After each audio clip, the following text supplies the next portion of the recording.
new video. I'm Oluwasemilogo.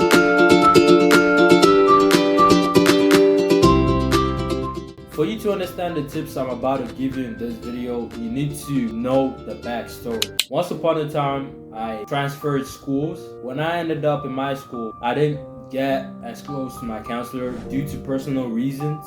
But at the end of the day, when I got to my sophomore year, I realized that I could take higher classes. When I asked for the opportunity, I was dismissed. One of my biggest mistakes that I made in high school is choosing my counselor as my only line of option. You have your teachers there with you, they're there for you, they're there to help you. But why don't we trust them? What the hell?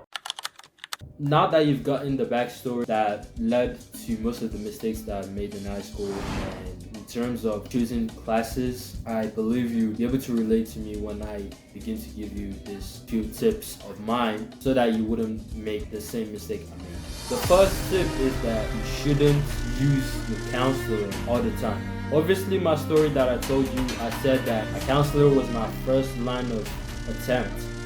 But I didn't know there were other ways to do it, because for me, unfortunately, I wasn't close with any teacher at the time.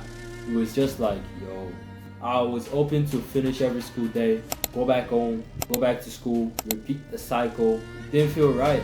But if I was close with my teacher back then and I didn't use my counselor, I could have ended up in an honors class because I wanted that opportunity. I wanted that trial so that I'll be able to know if I fit in well, if I had that chance.